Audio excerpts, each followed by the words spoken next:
was, what if, as I stand up here and say these things, and what if it really takes off? And what if it really becomes this place where people come to listen and hear the things? And I was afraid my family would be jealous, and that they would be resentful, and they would say unkind things. It didn't turn out to be true. They haven't at all.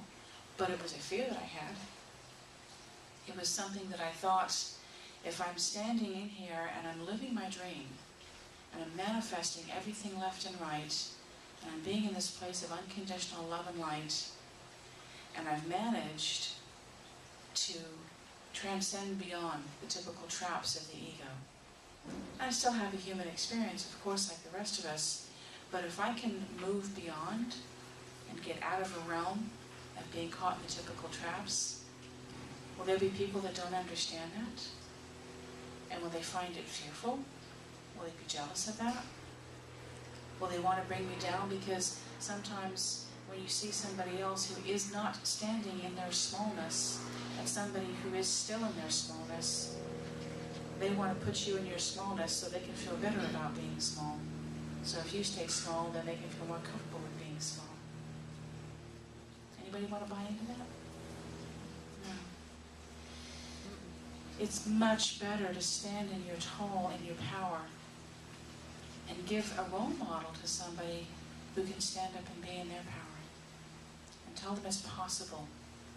To show them that they can. And they might be uncomfortable, but if they're uncomfortable with, and when I say your greatness, I don't mean fame and reputation and powerful politician or actor. I mean simply standing in your power of being the divine being that you are. Being able to live in a place of self-love and lack of self-judgment, because people will sense that power and they will know that. Look at the Dalai Lama. He has millions of followers, but he also has people that say he's a fraud. And they talk about how could he possibly be an incarnation from 7 Dalai Lamas before him. And they don't believe the stories that he woke up knowing who he was. And that by the time he was 4 or 5 years old, he was already understanding that he'd been here before, and he picked out pieces of items that had been his in a previous life and knew which ones were his and knew which ones wasn't. They tested him to make sure. And if you tell people the story about how that Dalai Lama was an incarnation before, there'll be the naysayers and the doubters, because they can't believe that something could be that beautiful and come from that level of light, because it's foreign to them. And so they want to cut it down. Not because they really do, but because they don't understand. So that's the one area of tall poppy syndrome that can stop you from being in your greatness. The second area can be your lack of self-worth. Do you believe that you are entitled to have that beauty, that life? What would it be like if you were sitting here right now and you thought to yourself, I could really use a bigger home. My family's growing, or I've just gotten married, or I'm now a couple, and I want to bring in my mother to come and live with me, and I could really use a bigger home to make us all comfortable. Spirit, I need a bigger home. Would you be open to all of a sudden finding something in an area that you thought was too expensive, or that you didn't think you could get qualified for a loan, and all of a sudden something comes up and it just presents itself to you and it's yours? Would you be open to receive it? Would there be a part of you that would automatically say, oh, I can't afford that, I won't qualify?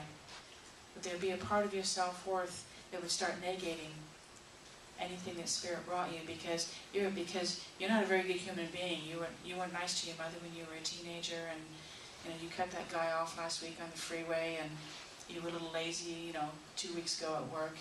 I mean, do you start cutting yourself down and talking about how all the things that you've done in your human experience denies you the ability to have Spirit bring you something beautiful? How about if you forgive yourself for your human experience? You can do it. I've been working on it. I'm still in the process, but I've gained a lot of ground, and now when I hear myself doing that negative self-talk, I've gotten to the point where I can catch myself and say, no, I'm just human. I'm in a human body, I have a human ego, and this is a true aspect of that.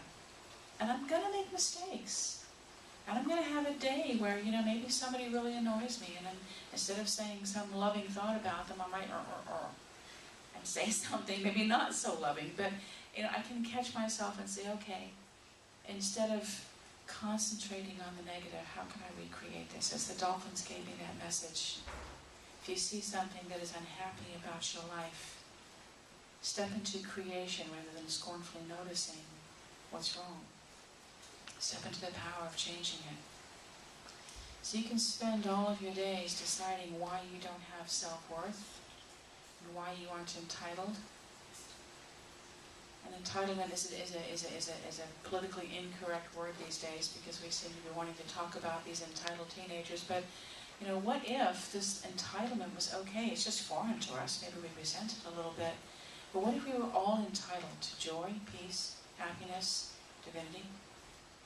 What if nothing about your human experience, any mistakes that you've made, any behavior that you look at and cringe, anything that you feel guilty or shameful about, what if they were just aspects of the humanity that you're embodying? And what if your task in life was to not only understand that, forgive yourself for being human, and move beyond it? What if that were the game? Does it sound like a game worth playing? It's more fun. And then you stop being so hard on yourself, and then you magically stop being hard on other people, and all of a sudden, when you start manifesting something, it doesn't even occur to you all the reasons why you can't or shouldn't have it. When I decided to form this temple, it never even occurred to me once that I wasn't worthy of creating a gathering space for people to come and share the same thoughts that I did. The thought never even entered my mind that I wasn't worthy of it. But if it had, we probably wouldn't be sitting here today. I probably would have found all kinds of reasons. Who, me? I shouldn't do that. I can't do that. Who would come? Well, lots of people come. The third thing is people are afraid of their power. They're afraid, possibly, that if you have that much power, that you might get annoyed one day, and instead of using your power for good, you might actually do something that would harm somebody else. Anytime you ask for something and it happens, you kind of shrink away and think, I don't trust myself to be good. So let me share with you something that will put your mind at ease. You cannot do anything to anybody in any way, shape, or form, any day of their life or yours, that is in violation of their free will. You can't do it. Things happen to people because on some level they unwittingly agree to it. If I believe that things can be stolen from me, and that's my life mantra is, anytime I get something good, somebody takes it. That is going to be true. And so somebody will take something from me, not because I'm happy for them to have it, but because on some level I've consented to that condition. Not to the act, but I've consented to the condition. So there is nothing that you do if you wish for something, and I always recommend that you wish for the highest and best good of all of those concerned whenever you manifest, and that helps me put my mind at ease. That if I'm asking for something, that beautiful home in Laguna Beach that I want to own one day, if I say for the highest and best good of all concerned, then I know immediately that the people I'm buying it from are going to get a good deal out of it, that somebody else that wanted it will find something else that is suitable for them. I'm not going to be taking it from somebody else, that it works for everybody and my family. So if it helps when you manifest, say, I'm looking at this, I really want this for the highest and best good of all concerned. This is what I would like. And the universe will make sure that whatever you get will also take into account anybody else who's consenting to anything similar.